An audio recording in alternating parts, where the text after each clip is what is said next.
മലപ്പുറത്ത് ബന്ധുക്കളായ പെൺകുട്ടികൾ ഉൾപ്പെടെയുള്ള ചിത്രങ്ങൾ മോർഫ് ചെയ്ത് ടെലഗ്രാമിൽ വിൽപ്പന നടത്തിയ കേസിൽ പ്രതി നിതിൻ മോഹൻദാസ് അറസ്റ്റിൽ. 5 വയസ്സു മുതൽ കുട്ടികളുടെ ചിത്രങ്ങൾ വരെ 5 വയസ്സുള്ള കുട്ടികളുടെ ചിത്രങ്ങൾ വരെ നിതിൻ മോർഫ് ചെയ്തെന്ന് പോലീസ്. ആദ്യം പരാതിക്കാരുടെ പ്രതികരണത്തിലേക്ക്. കഴിഞ്ഞ മാർച്ച് 29-ാം തീയതി ഞാൻ എൻ്റെ ഇൻസ്റ്റഗ്രാം അക്കൗണ്ട് വഴി ഒരു ഫോട്ടോ എൻ്റെ പേഴ്സണൽ ഒരു ഫോട്ടോ ഞാൻ സ്റ്റോറി ആയിട്ട് പബ്ലിഷ് ചെയ്തിട്ടുണ്ടായിരുന്നു. അപ്പോൾ എൻ്റെ ഫോളോവർ തന്നെ ആയിട്ടുള്ള ഒരു നിതിൻ മോഹൻദാസ് എന്ന് പറയുന്ന കുട്ടി അത് സ്ക്രീൻഷോട്ട് എടുക്കുകയും എൻ്റെതടക്കം ഒരുപാട് പെൺകുട്ടികളുടെ ഫോട്ടോസ് ആ ഒരു ഗ്രൂപ്പിൽ വന്നിട്ടുണ്ട്. വേറൊരു പെൺകുട്ടിയുടെ ഒരു ഫ്രണ്ട് ആ ഗ്രൂപ്പിലുണ്ട്. അപ്പം ആ ഒരു പെൺകുട്ടിയുടെ ഫോട്ടോ ഈ ഗ്രൂപ്പിൽ വരികയും അപ്പോൾ ആ കുട്ടിയോട് പറയുകയും ചെയ്തു. അപ്പോൾ ആ കുട്ടി നോക്കിയപ്പോഴാണ് ഞങ്ങൾ ഫാമിലിയിലെ ഒരുപാട് പെൺകുട്ടികളുടെ ആ ഒരു ഫോട്ടോസ് ആ ഗ്രൂപ്പിൽ ഉണ്ടെന്ന് അറിയുകയും പേഴ്സണലി ആ കുട്ടികൾക്കൊക്കെ മെസ്സേജ് അയക്കുകയും ചെയ്തിട്ടുണ്ട്. അപ്പോൾ എൻ്റെ ഒരു ഫോട്ടോ മാത്രമാണ് ആ ഗ്രൂപ്പിലേക്ക് വന്നത്. പക്ഷേ എൻ്റെ കസിൻസിൻ്റെ അടക്കം ഒരുപാട് പേരുടെ ഫോട്ടോസും വളരെ വൾഗറായിട്ടുള്ള രീതിക്ക് അവൻ മോർഫ് ചെയ്തിട്ട് വീഡിയോസ് ഉണ്ടാക്കുകയും പൈസയ്ക്ക് വേണ്ടിയിട്ട് വിൽക്കുകയാണ് ചെയ്യുന്നതെന്നാണ് അറിഞ്ഞിട്ടുള്ളത്. നിഖിൽ പ്രമേഷ് മലപ്പുറത്തും ചെയ്തു. നിഖില, ഈ പറഞ്ഞ പരാതി വന്നിട്ട് കഴിഞ്ഞ ദിവസമാണ് വന്നത്. ഇയാൾക്കെതിരെ കേസുമെടുത്തിരുന്നു, ഫോണടക്കം പിടിച്ചെടുത്തു, ശാസ്ത്രീയ പരിശോധനയ്ക്ക് അയച്ചു. ഈ അറസ്റ്റ് വൈകിയത് എന്തുകൊണ്ടാണ്? പോലീസ് വ്യക്തമാക്കിയ പ്രധാനപ്പെട്ട ഒരു കാര്യം, ഇത് വളരെ ക്രൂരമായിട്ടുള്ള ഒരു കാര്യമാണ്. ഒരു സൈബർ ഗുണ്ടയാണ് ഈ പ്രതി.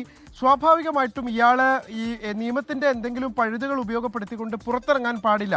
ഇയാളെ അറസ്റ്റ് ചെയ്യുമ്പോൾ കോടതിയിൽ സമർപ്പിക്കുമ്പോൾ കൃത്യമായിട്ടുള്ള മതിയായിട്ടുള്ള തെളിവുകൾ ഉണ്ടാകണം. അതിനു വേണ്ടിയിട്ടാണ് ഈ പ്രതിയെ നിരീക്ഷണത്തിൽ നിർത്തിക്കൊണ്ട് തന്നെ പരമാവധി തെളിവുകൾ ശേഖരിച്ചത് എന്നുള്ളതാണ് ഇപ്പോൾ പരപ്പനങ്ങാടി പോലീസ് വ്യക്തമാക്കുന്നത്. രാമനാട്ടുകര സ്വദേശിനിയായിട്ടുള്ള ഒരു യുവതി മലപ്പുറം ജില്ലാ പോലീസ് മേധാവിക്ക് നൽകിയിട്ടുള്ള പരാതിയെ തുടർന്നാണ് ഈ കേസ് ഡെവലപ്പ് ആവുന്നത്. ഇതിന് പിന്നാലെ നിരവധി പോലീസ് സ്റ്റേഷനുകളിൽ സമാനമായ തരത്തിലുള്ള പരാതികൾ ഉയർന്നിട്ടുണ്ട് എന്ന് മനസ്സിലായി. ബേപ്പൂര്, മാഹി, പരപ്പനങ്ങാടി, താനൂർ സ്റ്റേഷനുകളിലെല്ലാം തന്നെ ഈ പ്രതിക്കെതിരെ പരാതികൾ ലഭിച്ചിട്ടുണ്ട്.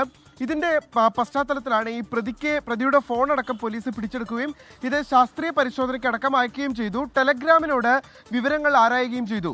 അതുമായി ബന്ധപ്പെട്ട് കൂടുതൽ വിവരങ്ങൾ ഇന്നിപ്പോൾ പോലീസിന് ലഭ്യമായപ്പോഴാണ് ഇയാളുടെ അറസ്റ്റ് പോലീസ് നടപ്പാക്കിയത്. അരിയല്ലൂരിലെ വീട്ടിലെത്തിയായിരുന്നു പ്രതിയെ അറസ്റ്റ് ചെയ്തത്.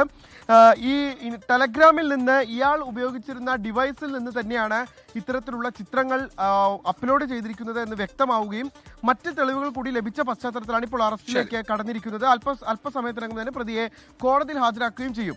ഇയാൾ ചെയ്തിരുന്നത് വളരെ ക്രൂരമായിട്ടുള്ള ഒരു കാര്യമാണ്. അതായത് ഒരു ബന്ധവുമില്ലാത്ത ഇത്തരത്തിലുള്ള ഇയാളുടെ സുഹൃത്തുക്കളോടൊപ്പം തന്നെ ബന്ധുക്കൾ ആയിട്ടുള്ള ആളുകളുടെയൊക്കെ ഇൻസ്റ്റഗ്രാം അക്കൗണ്ടിൽ കയറുന്നു.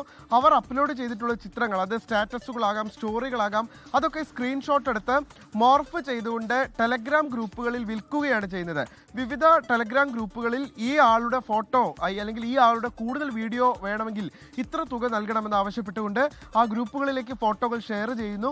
തുടർന്ന് അതൊരു വിൽപ്പന മാർഗമാക്കി മാറ്റുകയാണ്. ഇതിലൂടെ വലിയ ധനസമാഹരണം ഈ പ്രതി നടത്തിയിരുന്നു എന്നുള്ളതാണ് ഇപ്പോൾ പോലീസ് കരുതുന്നത്. കേവലം 22 വയസ്സുകാരൻ മാത്രമാണ് ഈ പ്രതി എന്നുള്ളതാണ് ഏറ്റവും പ്രധാനപ്പെട്ട ഒരു കാര്യം.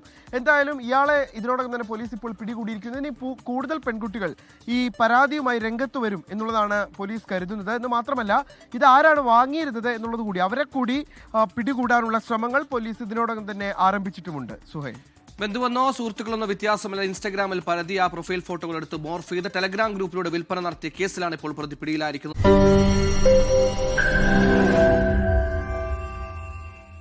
ലോകത്തെവിടെയായാലും ഏത് സമയത്തും 24 വാർത്തകളും ഓഗ്മെന്റഡ് റിയാലിറ്റി പാക്കേജുകളും എക്സ്പ്ലെയിനറുകളും വിശദമായി കാണാൻ ഞങ്ങളുടെ യൂട്യൂബ് ചാനൽ നിങ്ങൾക്ക് സബ്സ്ക്രൈബ് ചെയ്യാം.